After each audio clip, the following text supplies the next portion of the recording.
live from Augusta. You're watching News 12 live at 5. The weekend right around the corner, and you can feel the heat really anywhere. We're going to check in with First Alert Chief Meteorologist Riley Hale about what we can expect tonight and through the weekend. Good afternoon. Thanks for joining us live at 5. I'm Zana Halliburton. Richard Dixon has confirmed that he has dropped out of the Richmond County Sheriff's race. He was looking to run as an independent.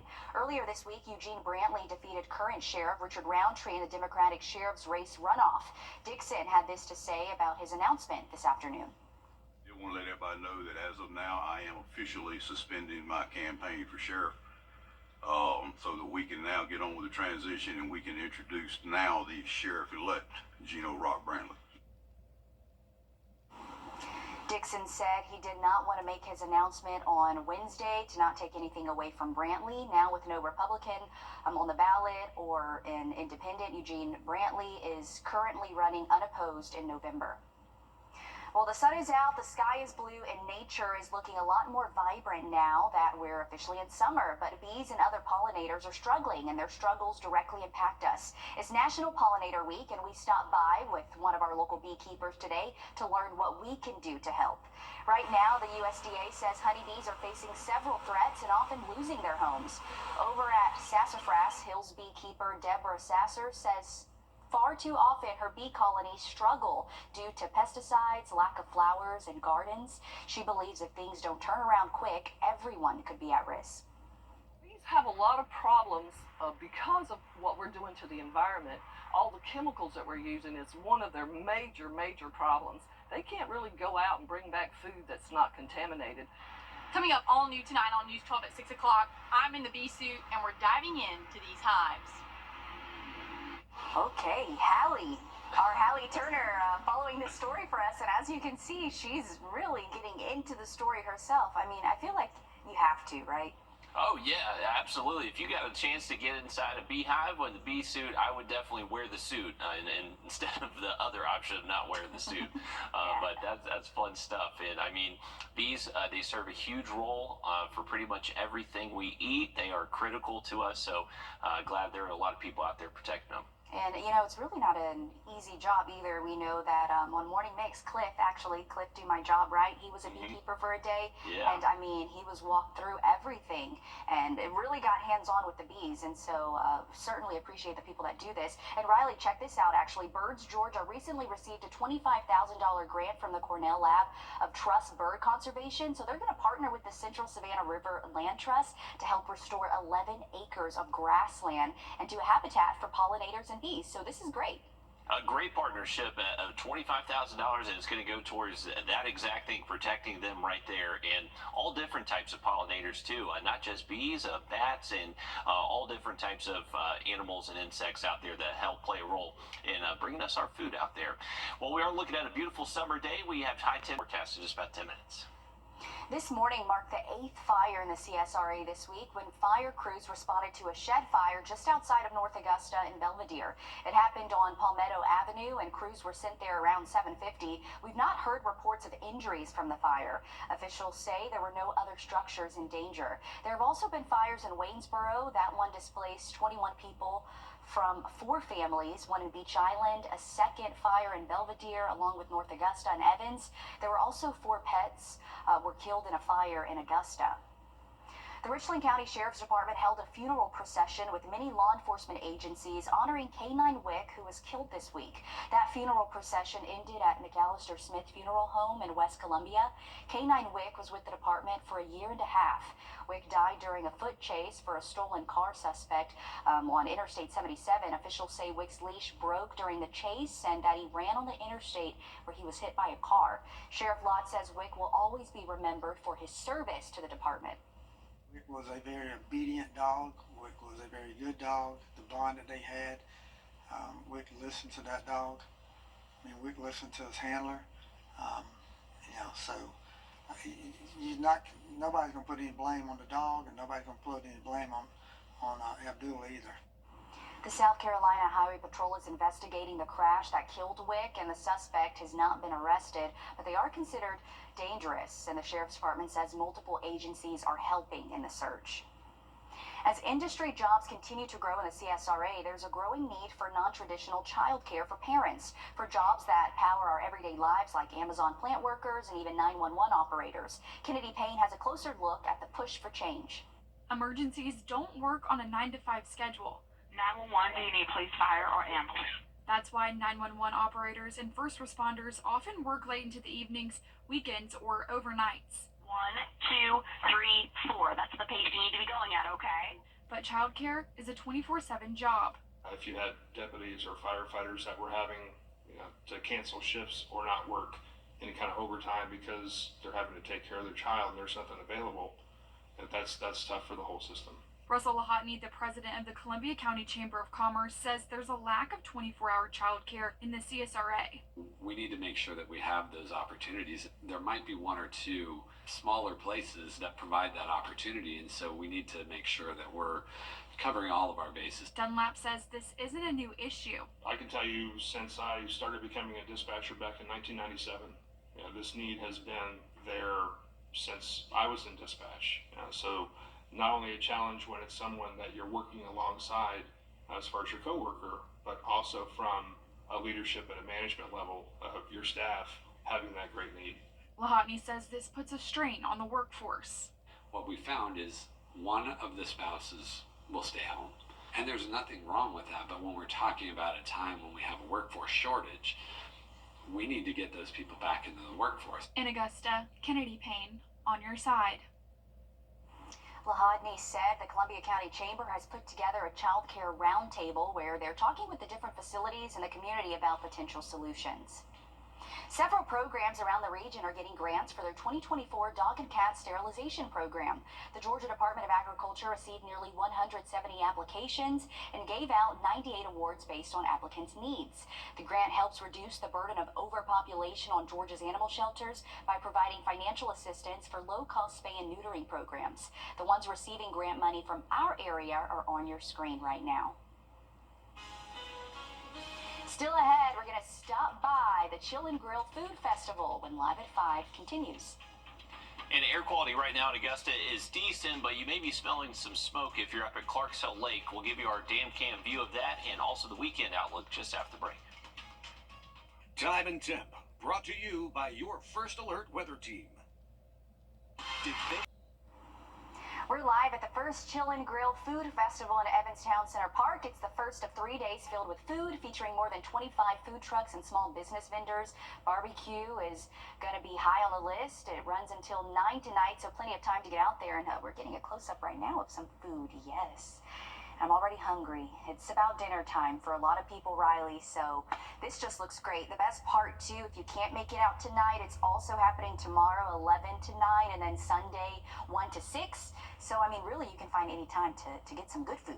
Absolutely. This is the best time of day to head out there once our temperatures are finally starting to drop off a degree or two, getting closer to sunset here. And we're not expecting any rain for the rest of the day in Evans, so you do look dry if you are heading out to that event. We this week definitely haven't really felt too humid out there, but that is going to be changing, sticking with some very hot, humid, hazy conditions all the way through most of next week. Lily King is off to the Olympics for a third time in her career. It was a special moment for her after she won the 100-meter breaststroke final at the Olympic trials. She also made sure to make it a night to remember for two young fans in attendance as well. Max Parker has more. Making the team, sponsored by Jim Hudson Automotive Group. With the U.S. Olympic swimming trials in Indianapolis this year, fans from all across the Hoosier State have made the trip to watch one of their own, Lily King, at her best. I was just super excited to see her in person swimming. Avery Bryant and Mallie Benton, two young swimmers from Lily's hometown of Evansville, were hoping for nothing more than a glimpse of the Hoosier great. It was so cool. I was so close to her. It's always been my dream to meet her. But these two friends were about to get much more than just a glimpse of their hero. She just got her medal, and then she threw her cap and her flowers in the crowd, and then she came over to our area and gave me the medal. You heard her right.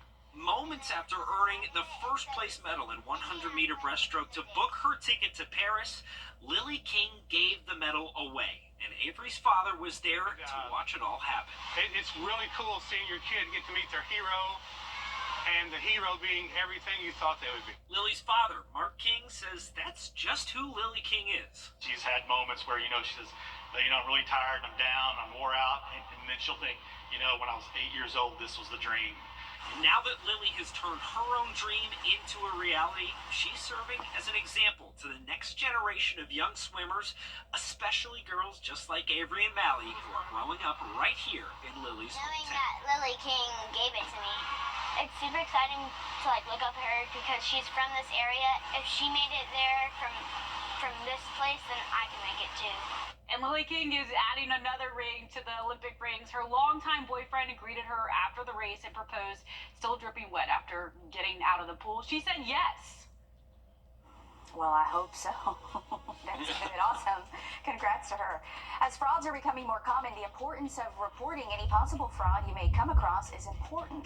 Why you should do it and how it can help next. First Alert Radar, powered by Jim Hudson Automotive Group. Hey, folks.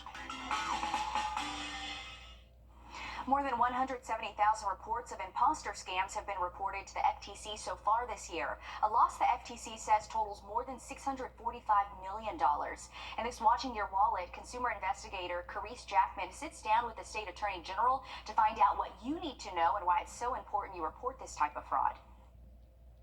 We want to get the message out that the scam volume is so high. It's those high numbers that Nicholas Smith wants Americans to be aware of.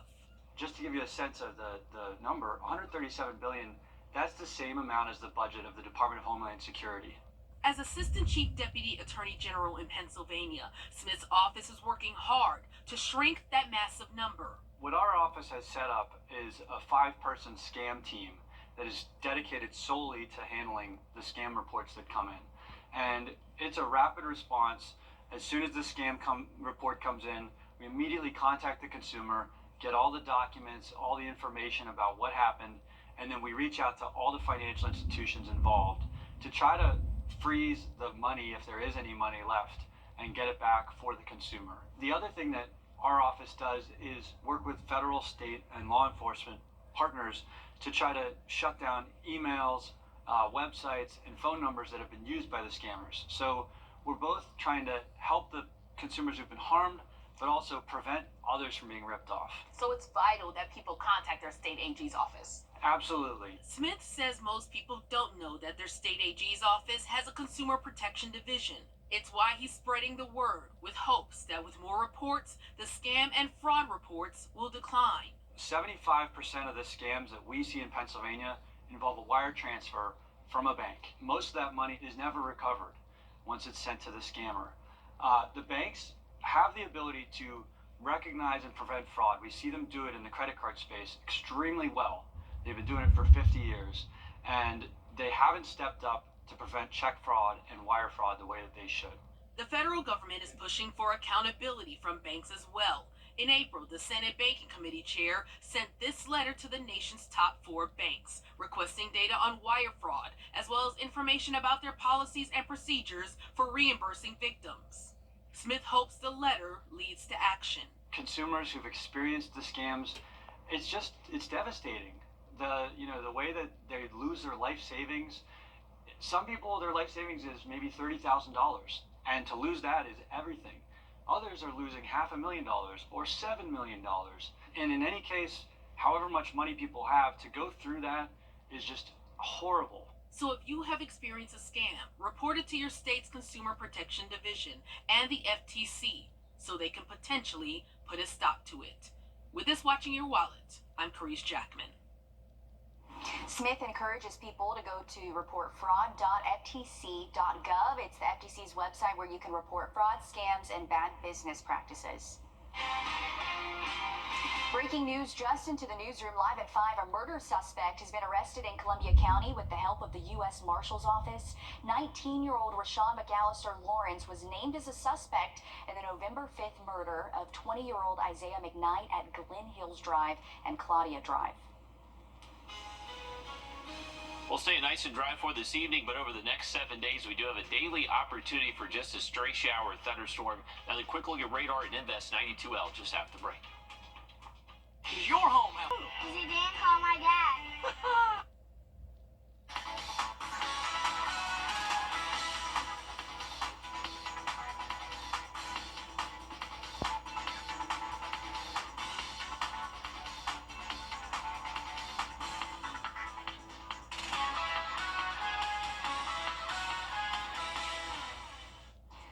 Netflix is getting into the snack business as it launches its own brand of popcorn. The streaming company says the snack will come in 2 flavors, the classic cheddar kettle and swoon-worthy cinnamon kettle. So if you're interested in trying one of them for yourself, the ready-to-eat bags will be available at Walmart for under $5. Huh, okay, Netflix. That's one way to kind of branch out your business. I mean, people usually snack in while they're watching Netflix, so. That's very true, and not that I think Netflix needs more money, but hey, they're really a growing company, and now that they, kicked people off of the whole password sharing, I know I was kicked off my dad's. I had to form my own account under his account. Yeah, we got that notification a couple weeks ago. Unfortunately, still haven't quite made our way around to making our own account yet. But look at it, nice weather, good weather to get outside. Thanks, Riley. We have the Beats on Broad Pride event at the Augusta Commons starting at 6 o'clock. And before you head out there tonight or around downtown Augusta this weekend, concerns about traffic and safety are always possible, and we have that covered for you. Our Julius Evans is live in downtown Augusta ahead of the Beats on Broad Pride event happening tonight. Julius, there's the Pride Parade tomorrow, Beats on Broad today. How are organizers looking to keep everyone safe while celebrating? Yeah, Zaina, you can see right here, there is quite a lot going on just today. You can see all the booths around me, the live entertainment right behind me as well, and then just the food trucks that are right across from there.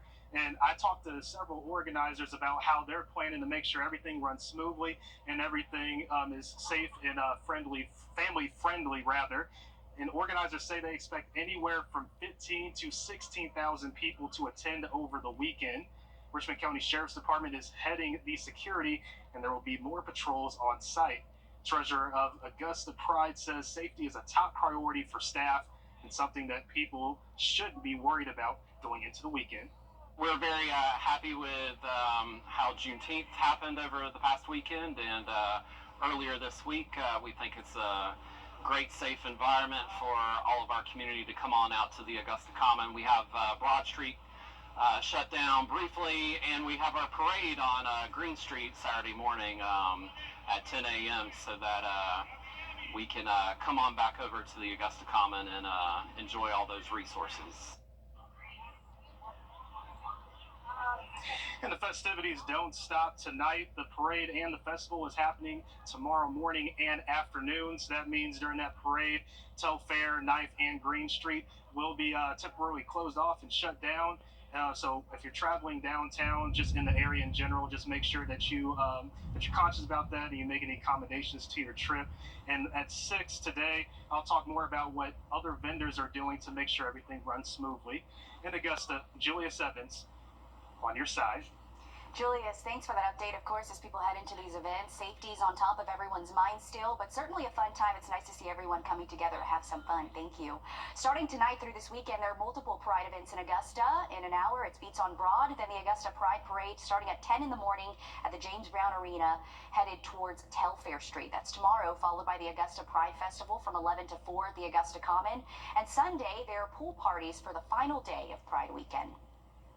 Following a water main break last night, the pedestrian bridge at Eisenhower Park is now temporarily closed for repairs. The Augusta Utilities Department says the water pumping station is back online at normal capacity, though. As part of the repairs, the department has closed the bridge until further notice. In South Carolina today, Henry McMaster, Lindsey Graham, and others attended the groundbreaking for BMW's new battery assembly facility and press shop in Wrdw. Part of BMW celebrating its 30th anniversary of assembling cars in South Carolina, the company announced the assembly of all electric sports vehicles will start in Spartanburg in 2026. The BMW Group invested more than $200 million to create the nearly 222 square foot press shop, along with bringing in 200 new jobs to the shop. One of the most important decisions ever made for South Carolina business was for BMW to come to South Carolina 30 years ago. It put us on the map. Graham went on to say South Carolina has quality workers and the low taxes that help attract businesses. Major changes coming to the state's police training requirements as Georgia ranks dead last for the required training hours. Georgia State House reporter Abby Kasouris reports on the courses and requirements getting harder. Austell is home to one of the dozens of training academies across the state. Right now, law enforcement officers are required to have 408 hours of training before entering the force. The Georgia Peace Officer Safety and Training Council wants to double that number. With those extra hours of training, they'll learn how to respond to more situations. They can walk out of the graduation, start a shift the following Monday, and they may be in a school shooting situation. They may be in a violent crime situation. They may be responding to a domestic violence or child abuse or something, and you just don't get a warm-up period. Chris Harvey says the last time the curriculum for new officers was updated was in 2006. With those additional roughly 20 weeks in the academy, officers will get more hands-on training. Crisis intervention, defensive tactics, school shooter scenarios, and implicit bias training. But, you go back to 2006, the first iPhone wasn't even out at that point. There was no cybersecurity training. The idea of school shootings was still relatively new. Harvey says around the metro, most law enforcement agencies already require more than 800 hours. There are more than 1,100 law enforcement agencies in the state. Harvey says this puts them all on the same page. We want every basic police officer in Georgia, once they come out of the academy, to have the same basic skills, and this is really going to be a very leveling effect. Right now, they're still working on the lesson plan and gathering input from law enforcement across the state. The new plan will take effect on January 1st. In Austell, I'm Abby Casores. Back at home in Grovetown, there's a long-time museum for those interested in the history of the Civil War. The museum is a tribute to Paul Hamilton Hayne. It's been around since 2000. He lived from 1830 to 1886. Hayne was born in Charleston, moved to Georgia, and is buried in the Augusta Magnolia Cemetery. It's open from 12 to 4, Thursday, Friday, and Saturday. Still ahead, we showed you the Chill and Grill at 5, and now we're going to head on over to Aiken for the Pro Rodeo. Looks great for the rodeo for the rest of tonight, but for the weekend, we are bringing back more heat, higher humidity, and potentially a few storms. Have a look at the forecast just after the break. Time and Temp, brought to you by your First Alert weather team. You are. The professional rodeo scene has come to Aiken. We're live at the Western Carolina State Fairgrounds. The top cowboys and cowgirls in the region are competing in 8 events that count towards world championship titles, including steer wrestling, team roping, and bull riding. But we're just giving you that sneak peek right there. Certainly looks like a fun time. Also see some vendors out there as well. People look like they're kind of slowly coming in already. But yeah, it's definitely not an easy task for those cowboys and cowgirls, Riley. No, that is a tough life right there on the road, on the rodeo, and best of luck to anyone competing in that event for the rest of tonight. It should be a great show, and luckily we got great weather to enjoy all those events, staying hydrated. So it can be dangerous, folks. I know it's summertime in the South. We are used to heat and humidity, but can be deadly quick if you're not paying attention. Thanks for those reminders, Riley. The mother of the worker killed in Georgia Smith State is speaking out following her death. 24-year-old Ariane Grace was shot by inmate to Drake his heart before he shot himself. Anna Stansfield reports. She was a sister. She was a daughter. She was a mother. She was loved. Ariane Grace leaving behind a large family, including a 1-year-old son and a 4-year-old daughter. Her mother, Deshonda Hagan, says Grace's kids were her life. She worked 11 days straight, 14 days straight, just to make money, to make sure she could provide for her kids. Hagan says knowing her grandchildren will now grow up without their mom is heartbreaking. He's only 1 year old, so he's probably not even gonna remember his mother. In the wake of her death, Hagan says she and her family are left looking for answers. My child is dead, and it's no explanation for a firearm to be inside of a prison. Why didn't they search him when he left his dorm? Why didn't they search him before he came into the cafeteria? Why was none of those things done? All questions we've been asking the Georgia Department of Corrections, who tell us this is an ongoing investigation, and they'll get us more information as soon as they can. Hagan saying the prison should have done more to protect her daughter. They failed her. You failed her. Investigators have released few details about this shooting so far. One of them, that Grace and Hart had a relationship. Grace's mom saying that should not be their focus. She still didn't deserve to die. She still didn't deserve to leave her 2 children. Nobody deserves that. I don't wish this on my worst enemy. Oh, Oh, so sad to hear that, Mom. A witness that helped save a woman trapped in a dump truck spoke about the harrowing moments. Officials called it a miracle that the woman was alive and that witnesses were able to hear her cry for help as the dump truck left. It was leaving from a restaurant as bystanders called 911 and ran down the truck. First responders were able to pull the woman out of the top of the truck, and both the witness and public safety chief described their experiences. As I was running out, there was a man. He came running out of from over there in front of Captain D's, and he tapped on the window to stop the truck and got them to pull in. It's just a miracle that the driver didn't initiate the compaction process as soon as he normally does. Her current condition is not currently known. Oh, frightening. Can it ever be too hot to use your smartphone, even if you're not in the heat? I'm Jamie Tucker. Coming up, you may be surprised. We'll take a look at how to protect your phone in the heat and what to do if it overheats. First Alert Radar, powered by Jim Hudson Automotive Group. 509. Richland County deputies are mourning the loss of another canine officer, the second such loss of a Midlands canine in just 10 days. As you can imagine, the last week and a half has been extremely tough for local law enforcement. For one group, though, the losses hit even deeper. Chris English has the details. You spend just as much, if not more, time with them as you do your own family. So you build a bond very quickly, and you build a very strong bond at that. The bond between canine officers and their handlers is like no other. They give their entire unit an advantage. And as we've seen recently, sometimes that means the canine takes a bullet that wasn't meant for them. Columbia PD canine officer Christopher Gunter explains how his partner Bo works just as hard as his fellow officers. We can use them for tracking suspects, and also using that on the opposite side of not everybody we track is a suspect. Sometimes we help find missing juveniles, vulnerable adults. We can track them. But before a dog can be deemed a canine officer, the National Police Dog Foundation says it takes months of hard work and training to bond both the dog and the handler as they prepare for the many types of scenarios they'll face. So a lot of that bond starts with the training.